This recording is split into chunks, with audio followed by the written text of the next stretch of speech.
if Lance Leipold is going to be a top 15, top 10 coach in the country, which there's been plenty of lists that have listed him that high, from people from a national perspective, if you want to claim to be one of the top 15, top 20, top 10 coaches in the country, you need to be able to win those one-score games at a higher rate than 50%, right? You need to be winning 70, 80% probably of those one-score games. This is KC Sports Network, proudly presented by Emprise Bank. Pay heed all who enter. Beware this podcast. That's right. This is the Pay Heed podcast on the Kansas City Sports Network. I'm Nick Springer alongside Kevin Flaherty, and we are rolling through fall camp for KU as we're coming up on 3 weeks away from kickoff for KU in 2024 against Lindenwood. We're going to be talking about that. Also, we'll be talking about some games this season that we're going to be having our eye on later on in the show as well for KU because, listen, there's a lot of hype for KU this season. And honestly, this feels like this happens every couple of years, Kevin, where there's like 6 teams that their fans think they're going to go 9-3. And I'm not a math expert, but the math is not math on 6 or 7 teams getting to 9 or 10 wins. So there's going to be some disappointing fan bases. Hopefully it's not KU. We're going to talk about more on that later on in the show. As always, if you like what you're listening to or watching, if you're watching on YouTube, be sure to hit the like button, hit the subscribe button. You can subscribe to our KU exclusive YouTube channel at Kansas Jayhawks KCSN. We're posting exclusive content on there, by the way, from coaches and players throughout fall camp, and we'll continue that through the season as well. So if you want to hear some exclusive tidbits from Lance Leipold, from linebackers coach Chris Simpson, from some of the players as well, including Jared Casey, head over to our YouTube channel, Kansas Jayhawks KCSN on YouTube. Subscribe there where you'll be able to get our shows still in video format and also some exclusive video content as well throughout fall camp and throughout the season. Okay, so fall camp continues to roll on here. A couple of notes real quickly off the top as Kansas practiced at Children's Mercy Park late last week.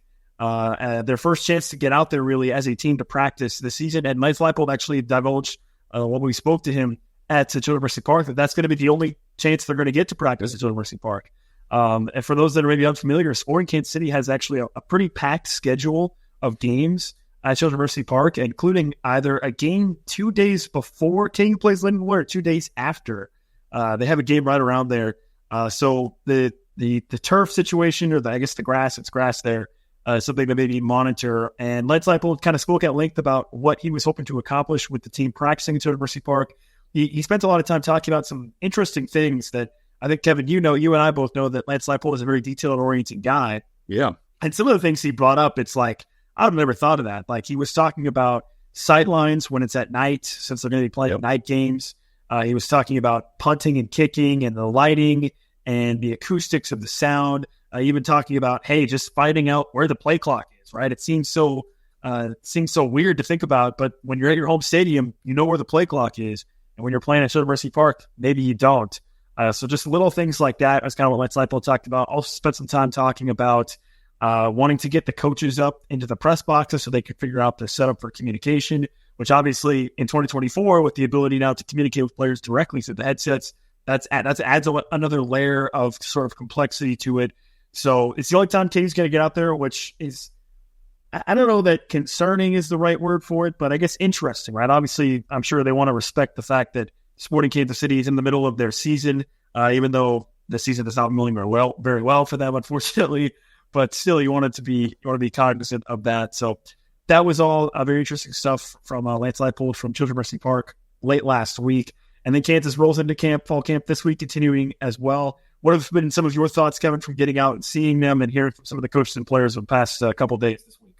Yeah, the pads are out this week. So you get to, as much as it's fun to just see guys out running around or whatever, this is when we're going to start to see some separation, right? Because you can have guys that run around and do well in pursuit drills that might not do quite as well when it comes to padding up on people. Likewise, there are going to be guys, Bryce Foster may be one at center that maybe is built to separate when the pads come on. That's where he's going to really, show what he can do. And so that's a big part of it. I'm really glad you brought up the headsets, Nick, because we talked to Jim Zabrowski, the quarterback's coach, about, kind of the impact that those headsets would be on it. And he said, the ability to kind of share more information, right? Like, not only can you give the guy the play call, but you can say things to him like, hey, that was a big play right there. Take a breath.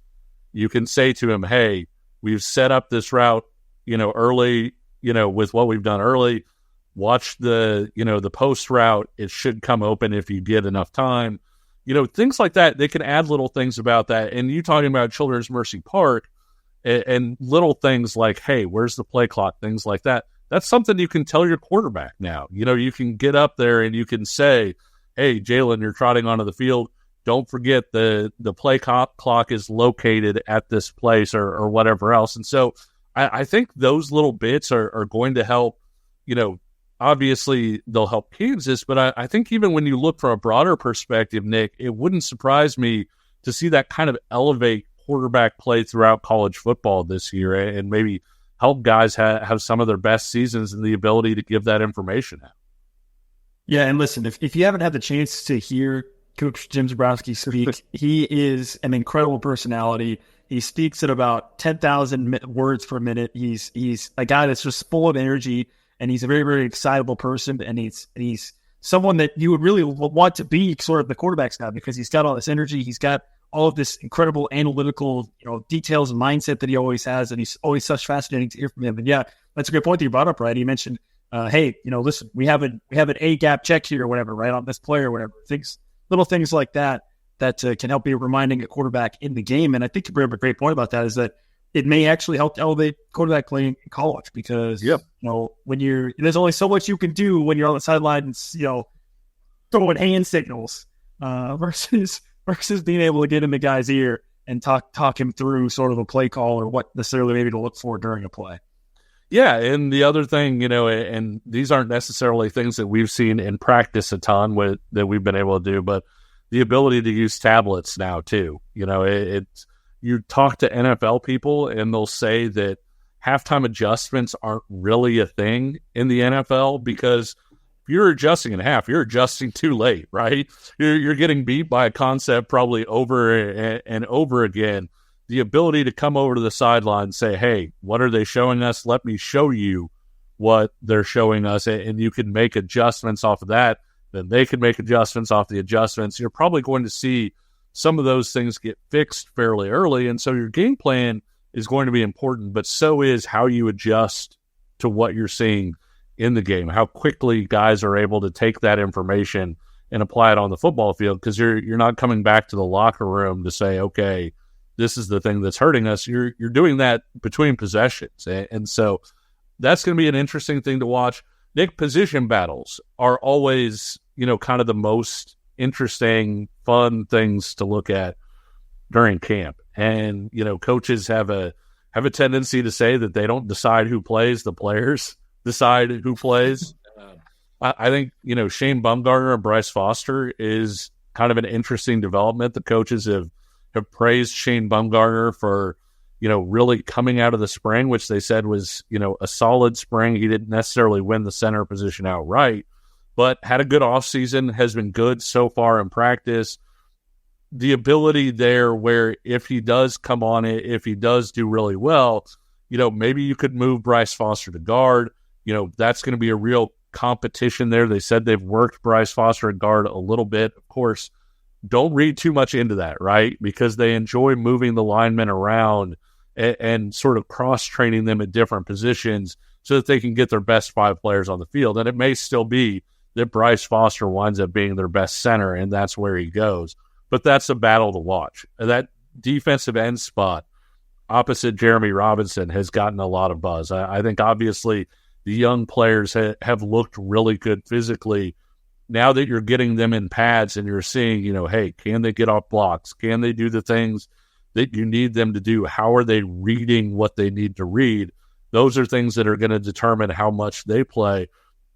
And Nick, a guy that's kind of impressed and gotten some more praise through all of this has been Dean Miller, who has been a guy that's kind of struggled to add weight a little bit over the course of his KU career, was always a really good athlete. And when you look at him now, he's added more quality weight. He looks like he's added strength. And he's a guy that could potentially, really have a chance to come out of that battle for that other defensive end spot. And if he does, it'll be fascinating to see how he does in those first few games.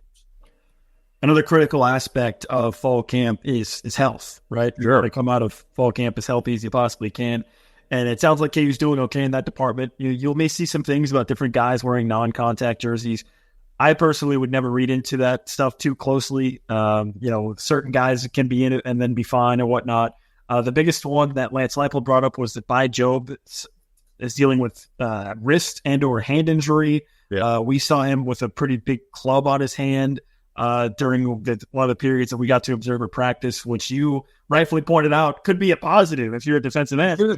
Those things hurt. If you're trying to block somebody and they've got one of those clubs, they can wield that like a club. And I can tell you from personal experience, it does not feel good catching one of those things on the ribs. But Nick, the interesting thing with Bai Job, we were talking about that defensive end spot, and he's somebody that could factor into that race. And obviously they brought him in hoping that he would factor into that race. But he was a guy that was in a non-contact jersey, shortly after getting the club. We saw them, I think, yesterday. He wasn't in a non-contact jersey. Still had the club, but was going through everything, didn't have a non-contact jersey. That would have been Monday. Guy, non-contact jersey, then he wasn't. And so when you look at it, I'm not saying it's always kind of a baseball situation where it's sort of like, hey, so-and-so's tired, let's give him the day off.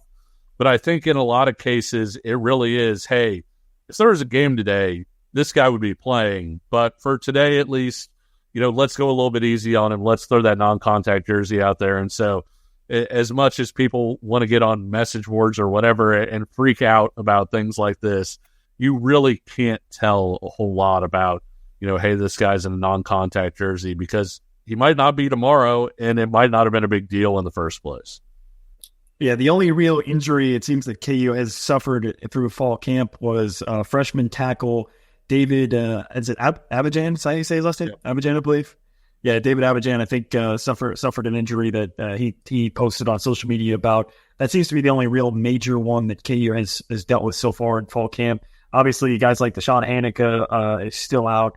Calvin Clements is back, though. So that's been huge news for KU as well on the offensive line front also. So overall, as of right now, obviously it's early. KU's only had about, 8 days of practice at this point. So it's still early in fall camp. We're still got a couple weeks before the start of the season, but overall, things trending in the right direction as of right now, at least health-wise for KU. Okay, before we take a break and before we get more into some of the games we want to look at this season, Kansas ranked number 24 in the coaches poll for KU. Pretty significant. It really seems like Kansas is now sort of climbed out of the doldrums of being washed away or being constantly overlooked. It seems like now people are recognizing, people are understanding what is happening with this program after the success they've had over the past couple of seasons. And now to see that reflected in the fact that KU is ranked, right? It's now it's two sides of the coin, though. On one side, it's great to see that.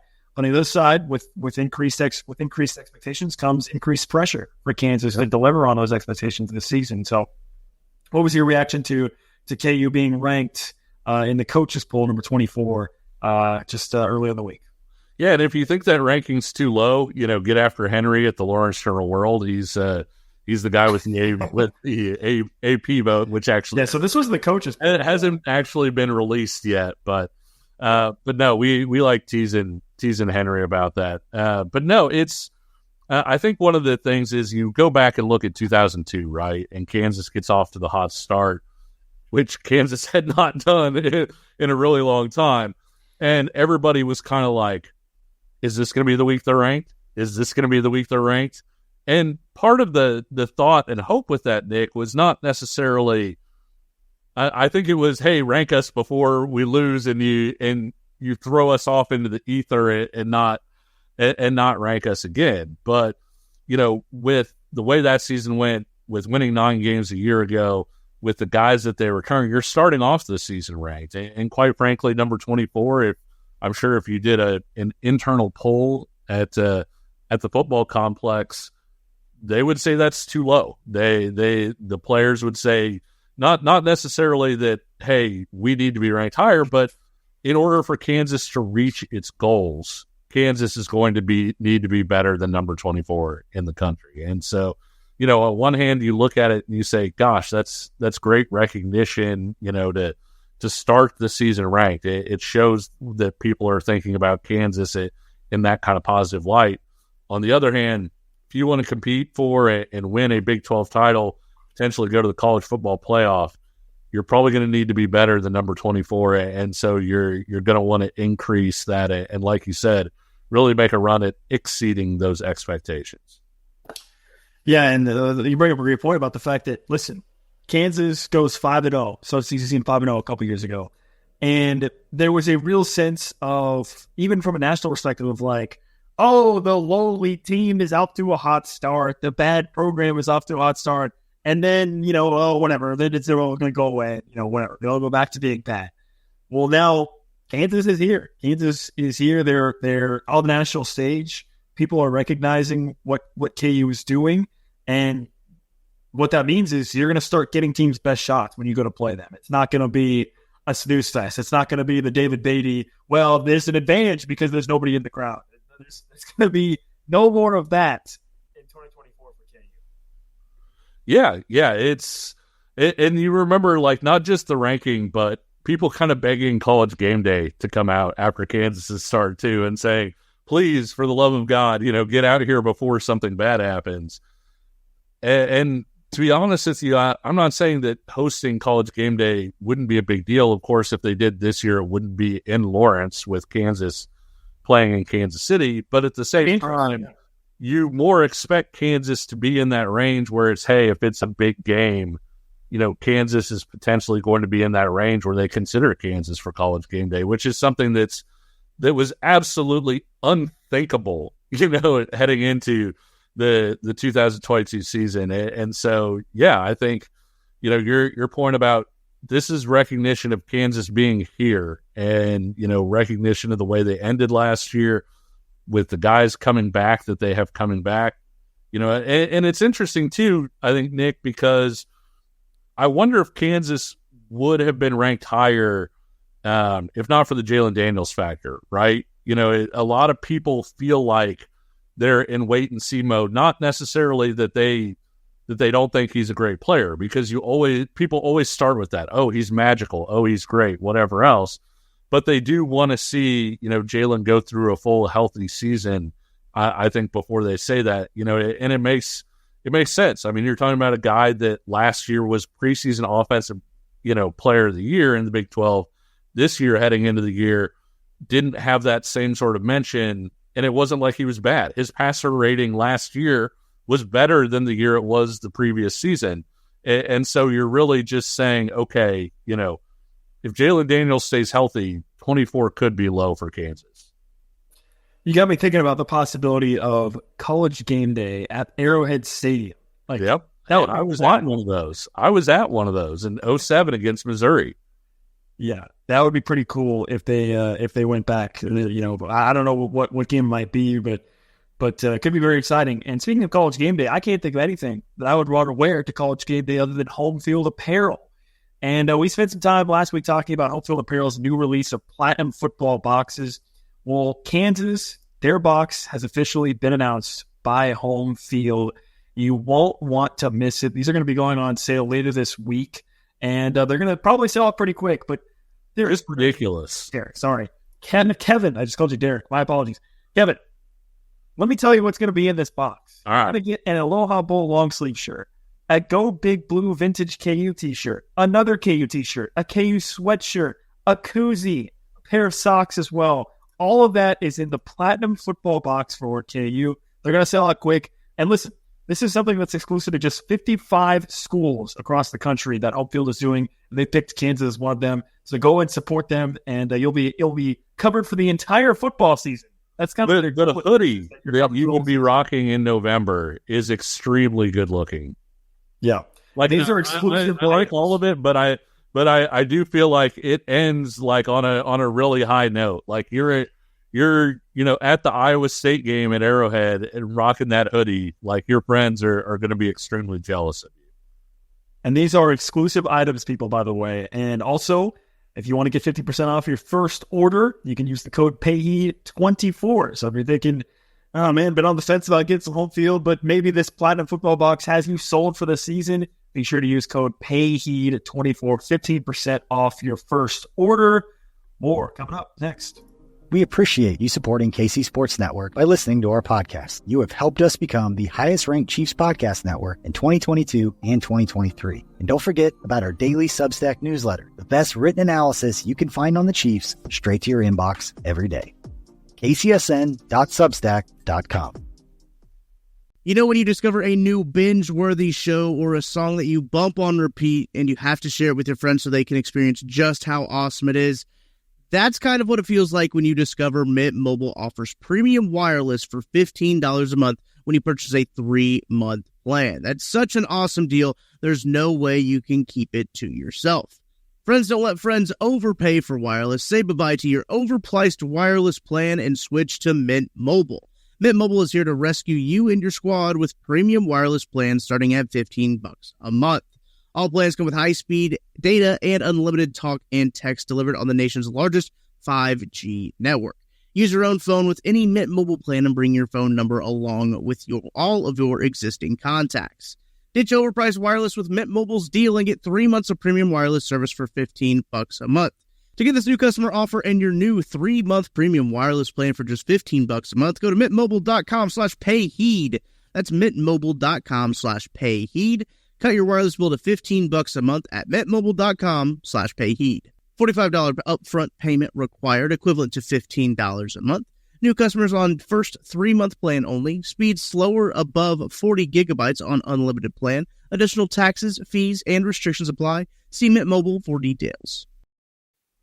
This is the Paid Podcast on the Kansas City Sports Network. I'm Nick Springer along with Kevin Flaherty. If you like what you're listening or watching, if you're watching on YouTube, be sure to hit the like button, subscribe, leave us a 5-star rating and review, leave us a comment as well.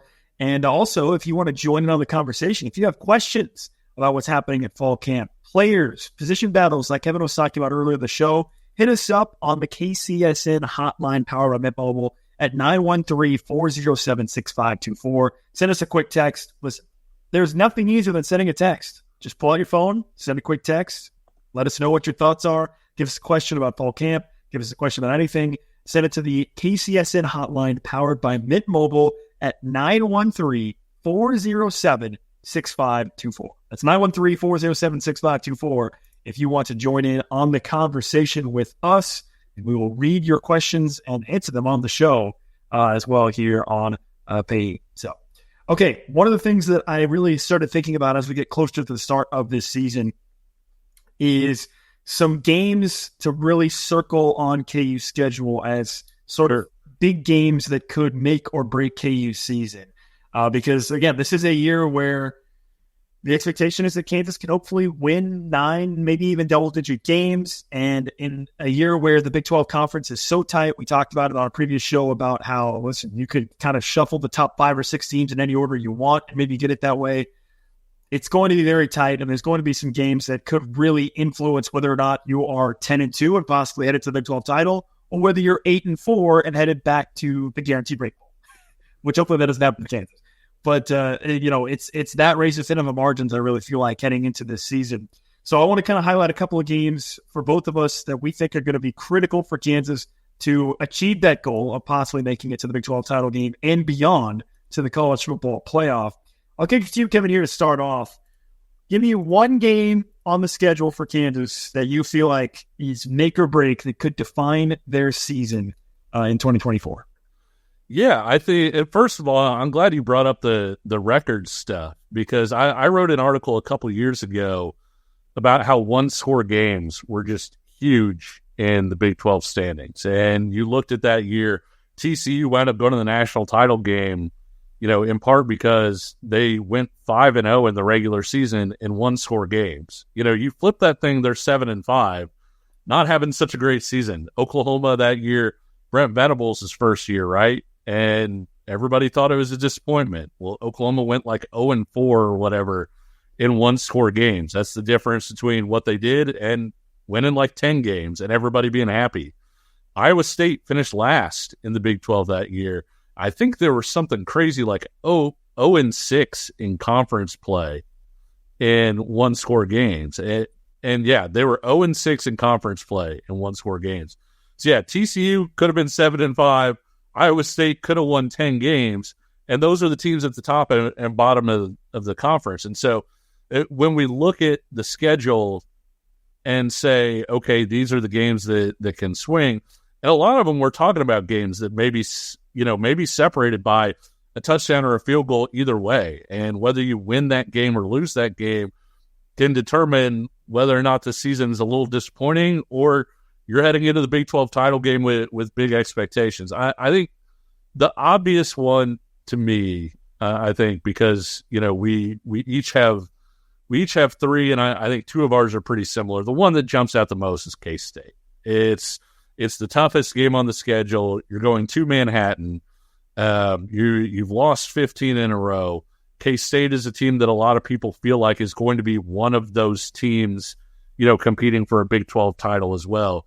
You go into Manhattan and you win that game, Nick, not only does that set you up in the Big 12 title race, you might be knocking out another team that has a chance to be there as well. Of course, with the streak, there are some mental factors at play, right? You need to be mentally tough enough to win that close game.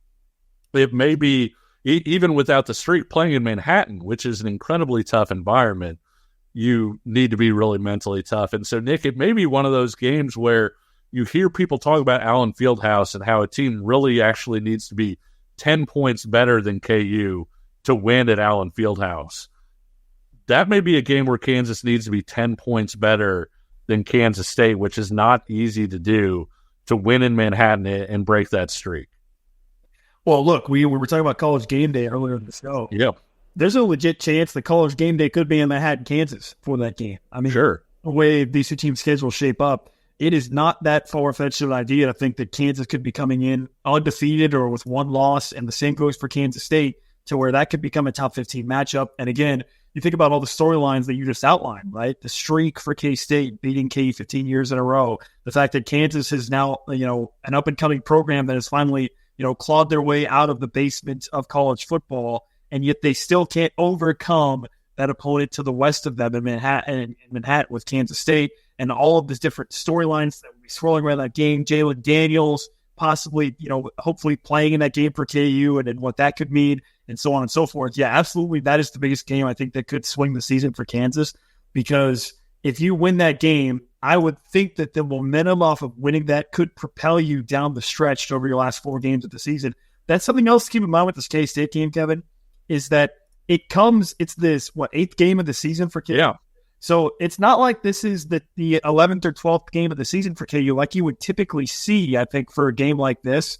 It's more towards the middle of your schedule, which to me, I think even more emphasizes how this could make or break the season for KU, because a win could propel you down the stretch, but a loss could send you tumbling down emotionally. And then you've got a tough game against Iowa State the following week. You've got to go to Provo still after that, to Baylor after that later on in the season.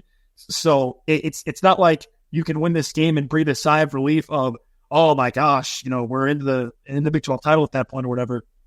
It's more towards the middle of the season, which I think adds even more to the significance of that game in Manhattan. I'll be interested to see if KU preps some for K-State during the bye week before Houston, because Kansas plays its first set of games. There's a bye week. You get Houston, and obviously Kansas is going to prepare for Houston the week of the game. But in the bye week, do you do a little bit of K-State prep? Because you have Houston, then you go to Manhattan for K-State, and then you have another bye week after that. So you have 2 games between these 2 bye weeks. I'll be interested to see if Kansas does a little extra prep during that time period to maybe try and get ahead on the schedule. Like you said, it's kind of interesting because of that, where that falls. And if you want to pick the next game here, I'm guessing that your pick here could also be in part, maybe more than K-State actually, because of where it falls on the schedule. Yeah, the next game that I'm looking at is West Virginia. Sure. We've talked about it. I've talked about it before. To me, the West Virginia game is going to be very, very critical. because of where it falls on the schedule, being the first conference game for Kansas of the season, being of the fact that where that game is going to be played, again, on the road in Morgantown, a place where, look, Kansas came back miraculously to beat West Virginia there a couple of years ago, but they needed overtime, and it was a wild game. So, listen, West Virginia also endlessly fascinates me because of the fact that you go into the start of last season, and Neil Brown was on the hot seat. He was going to be fired. Like, West Virginia fans, they had the pitchforks out. They were ready to fire him. And then West Virginia puts together a really, really solid season.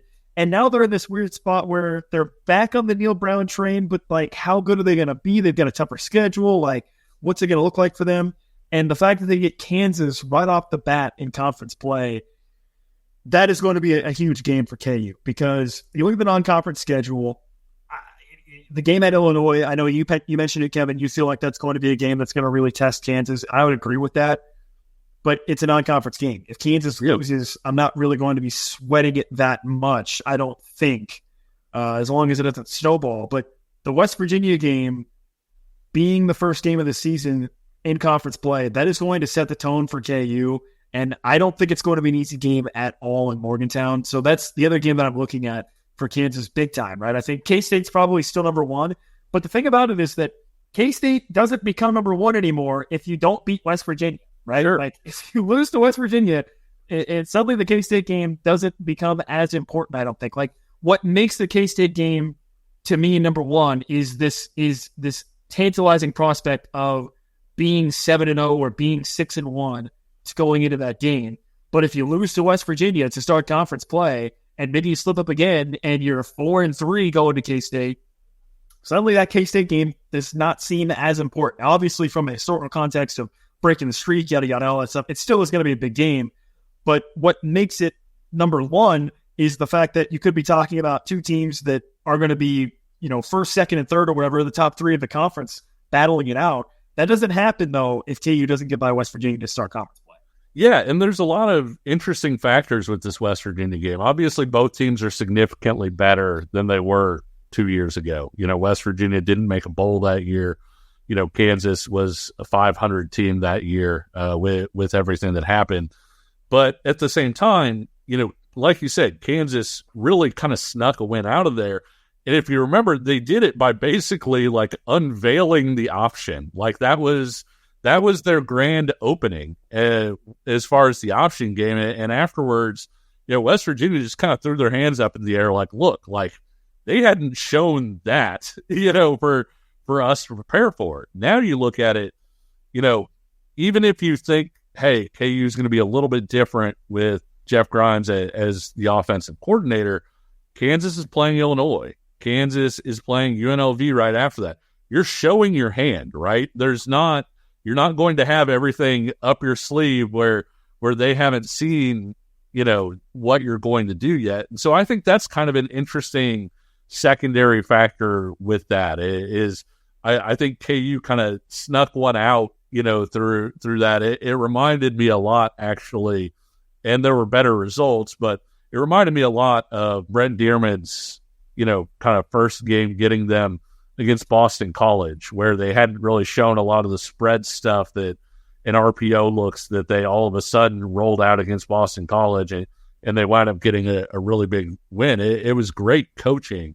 But I also think in this case, it's going to be a lot more straight up, just, hey, who's the better team? Because West Virginia's got to play some teams in there too. And so there's not going to be a whole lot that you held back at that point for that game.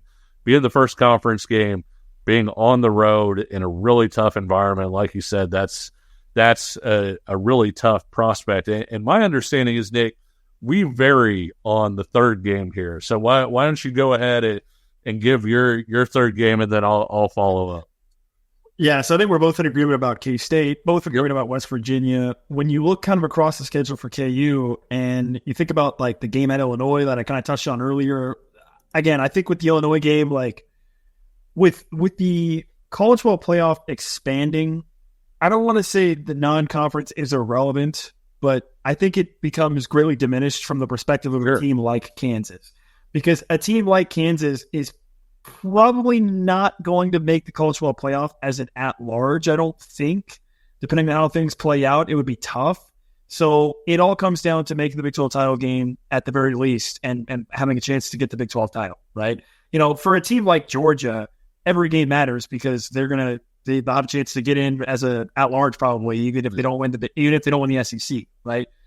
I don't know that that's necessarily going to be the case for Kansas. And so that's why I look at the Illinois game and say, okay, obviously you don't want to lose, but like in the grand scheme of things, is it really that important? So I'm looking at the back half of the schedule. I talked about it with K-State and how that game is the 8th game of the season. So you still have 4 games after that to deal with if you're KU. And that's really where I want to focus. I look at the Iowa State game. You do get a bye week after the K-State game to sort of reset before you play Iowa State. But we've talked about it. The Iowa State game, it's going to be played at Arrowhead Stadium. It's going to be far from a home game for KU, I think, based off of how well Iowa State fans travel.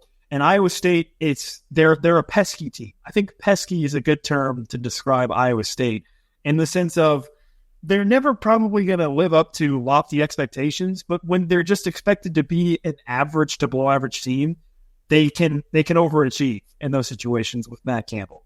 So that is a game that I'm really, really interested in because it comes right after K-State. So I mentioned it, you could beat K-State and maybe ride that wave through the rest of the season, or you could beat K-State and you could rest on your laurels too much, and Iowa State can roll in and play basically a neutral site game with 30,000 fans there for the Clones and beat you at Arrowhead Stadium. Like that's not that crazy of a thought to have. So I look at the Iowa State game, the timing of it after K-State, the fact that it's going to be at Arrowhead Stadium. I don't know that I would say this would be a make or break game for KU in the season if it was played in Lawrence. I don't know that I would have that same thought. I would still be worried. I think my ears would still be perked up for a game like this because of the timing of it, and it comes after K-State. And I just mentioned Iowa State, I think can be a pesky team. But I think that becomes even more amplified by the fact that this game is going to be played at Arrowhead Stadium, where Iowa State fans are going to have a chance to come down and do their thing that they always do with Kansas City games. So I'm looking at Iowa State, and concerned is too strong of a word, but I am very much intrigued by that game, given the timing of it, the opponent, the location, and whatever happens with K-State, what it could mean, because it also could be a situation where if you lose to K-State and you're KU and suddenly, you're 6-2 or whatever at that point, you don't want that to snowball down the stretch to end the season and, lose 2 or 3 or 4 games in a row at that point. You want to stabilize. So it's critically important, really. I think depending on, no matter what happens with K-State, it'll be a very important game for Kansas to either reset and finish the season strong or try to carry the momentum of a potential win over K-State down the stretch as well. Yeah, and we've seen Kansas come off bye weeks and look really refreshed, right? Whatever they're doing over the bye weeks, they seem to get their legs back and play really fast coming off of those bye weeks. I think one of the other interesting things about it, Nick, is Kansas has run the ball extremely well under Lance Leipold, especially the last 2 years. Iowa State's an exception. Kansas really struggled to run the ball against Iowa State in Lawrence 2 years ago. Last year, Kansas averaged, I think, 2.1 yards per carry. Even Devin Neal was under 3 yards a carry. And I think it's one of those games where we could find out a lot about Kansas. We've talked about the offensive line being more physical this year, potentially, than they have been. We've talked about the fact that, one of the areas where you could potentially see a shift from Andy Kotelnicki to Grimes could be in the running game and really lining up and taking care of things in short yardage situations where Kansas kind of seemed to struggle a year ago. This game will tell us a lot about that. I'm not saying we won't already have pretty good ideas, but this is a team, a program, when you look at their defensive front and everything else, that has given Kansas issues, their system, etc. And so we'll find out quite a bit about, hey, can Kansas run the ball on Iowa State in this game? And as weird as it sounds, it could, if Kansas does wind up being a college football playoff game, it could be the type of game that tells you whether they'll have the ability to run the ball on some of the opponents that they might face in that sort of setting as well, because that's really Iowa State's bread and butter and what they do well. Yeah, just to hammer home your point about the run game for KU, both Devin Neal and Daniel Aisha on the Doak Walker preseason list for running backs. So you got two guys on that list.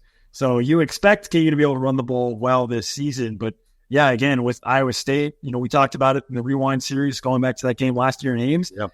It was a struggle for Kansas. And Iowa State, they with their defensive scheme that they run makes it difficult. Okay, I have Iowa State as my third game. I'm keeping an eye on it. I think yours is something a little different. Explain what you're going with here for your last game. Yeah, mine's a pretty far out there, and there are probably going to be some people watching or listening who are going to be like, oh, he doesn't know what the heck he's talking about, and if they have pictures of me in their basement, they're going to throw darts into it or whatever. But I actually think the Baylor game is low-key sneaky because I think for multiple reasons, Nick. One, if you have a top team, if you have a team that's ranked or whatever else, we've seen those teams really struggle going into Waco, right? They've thrown some real scares into some ranked teams. If you remember, some of the top teams that they play, I think Utah was a really close game for them last year. And that wasn't a very good Baylor team. But you look at this year's team, I think they're going to be better than they have been. They're going to be better up front, which I think was their main issue a year ago. And I think they could be better, Nick, at the quarterback position with picking up Daquan Finn, who I think really fits what they do. They've got a lot of athletes. It's the skill positions. You look at Monterey Baldwin, you look at the running backs and guys that they have there. Baylor is kind of a sneaky team for me that, you talked about, everybody thinks their team's going to be 9-3. I think once you get past sort of the top teams, half the league could finish, 6-6 or whatever, and people seem to disagree about which teams those will be. And it wouldn't surprise me if Baylor was one of those teams that was 6-6 or surprised a little bit, maybe even 7-5. And that's an area where you're going in. It's the last game of the season. Are you playing for a Big 12 title game berth or not? That could wind up being a factor in there. It's senior night for Baylor, obviously. And when you look at kind of all of those things along with, like I said, Baylor, I think being better than people think, I think that Baylor game's a little bit of a trap game. And it's easy, I looked at the Iowa State game as well. I think that's a great pick, and I 100% agree with you there. I looked at, I think you looked at the BYU game, going to Provo, it being at altitude, all the different things that you could have there coming right after Iowa State. So maybe you're on a little bit of a high, maybe you've beaten K-State and Iowa State or whatever else, and BYU's kind of laying there in wait. And so I get that one. Depending on what you think of Colorado, that game is at Arrowhead Stadium, but there are some people who think, hey, Colorado might be lucky to go to a bowl this year. There are other people who think, hey, Colorado's, sort of a low-key Big 12 title game contender that could, potentially push up for 10 wins. Certainly if you look at, say, the top 5 or so players in the conference, you might have 2 Colorado guys in there, right? So they have that upper-tier talent when you look at Shedeur Sanders and Travis Hunter, and they've got some other guys kind of in that mix. And so is Colorado, an 8 or a 9 win team coming into Arrowhead? What's Kansas's health like at that point? I think Colorado's a trap game, but I really think that Baylor game is sneaky tough. And a lot of times when you look at schedules, it's not the obvious game that trips you up. It's a game that surprises you for one reason or another. We talked about it on the Rewind series. I think going into the Texas Tech game last year, it was in Lawrence. Texas Tech had kind of struggled. They'd had health issues at quarterback, all of those different things. I think most people expected to win that game, and it didn't wind up being a win. I'm not saying Baylor is going to be the Texas Tech game, but I am saying if you're asking me, hey, what game kind of off the radar could pop up and be a challenge, maybe more than you expect, I think Baylor's a pretty good candidate. Yeah, I think with Colorado, what you mentioned about it is it's hard to sit here now in the preseason and say that game is going to be important because there's a decent chance Colorado could be like 2-7 or whatever going into that game and like totally checked out. And Dion could be saying, well, half the team's going to transfer and we're just going to, whatever, right? But also, like you said, Colorado could end up surprising and be kind of decent at that point. But because of the volatility of what they might be, it's really hard to, in the preseason, sit here and say that could become an important game for KU. But I think I have to write out the Baylor game because Baylor has really a pretty decent history of playing spoiler, actually, to some teams in terms of knocking them off or giving teams a real scare, even especially when they're not that good as well. So that is a good one. Iowa State. One other low-key game that, I don't think would be, one of those trap games. I think it would fall fairly low on that list. TCU being the first game at Arrowhead, you're coming off the West Virginia game and potentially the highs or lows that come with that. First game at Arrowhead. TCU, I think, is a really interesting team, Nick, because I'm not sure they were national title game good 2 years ago, but they had all the bounces, the close breaks, won a lot of close games. I'm not sure they were as bad last year as what the results were. If they're an 8-4 team and you're coming off that West Virginia game, TCU's got some skilled dudes that they really do. They've got some potentially interesting guys on defense and up front as well. That could be a game where you don't think you're walking into a trap, but it's a little bit of a trap in your first game playing at Arrowhead. I'll be interested to see what the crowd looks like for that one, right? Because that's what we were talking about with Iowa State, and with Iowa State fans traveling, that could fill that stadium up. Well, okay, what happens if KU plays TCU and KU draws 40,000, 45,000 fans into Arrowhead? I'm not saying that place is going to feel empty, but it's going to feel half empty. And, how is your team motivated and all of those different things? And so that's not a game I don't think like that anybody would mention in that top three, but I do think that it's one of those that's kind of sneakily tough. Yeah, and I think the general consensus from fans and even kind of from a bigger perspective is that KU really lucked out with the schedule, right? They've got a pretty easy schedule. We've talked about it. No Utah, no Oklahoma State, even no Texas Tech, a team that I think could be end up being pretty good this year. So you feel pretty good about that. But I will say this. I think every game is probably going to be a dogfight in the Big 12 this year. Like I said, you've got literally 7 fan bases that their team can go 9-3. So there are going to be some fan bases that are going to be disappointed. And I think you brought up a great point about the one-possession games. That's going to be very, very important for Kansas because they're going to play some one-possession games in the Big 12, I think, especially on the road with like West Virginia, I think is a game that's a prime example of that. So, yes, even though KU's schedule, I think, is demonstrably easier overall, it's still going to be a week in and week out fist fight, I think, for Kansas to make a push towards the Big 12 title over the course of the season. And so wanted to highlight a couple games that I think even more so really stick out there for Kansas. But I think for you and I both agree that K-State's number one, but there are some other games on there that could factor into KU season as well. And also, listen, it's college football, man. Inevitably, there's a game where you just assume it's going to be boring or assume it's going to be, one way or the other, and you never know what's going to happen. So, overall, I still feel pretty good, though, about Kansas and where they sit right now.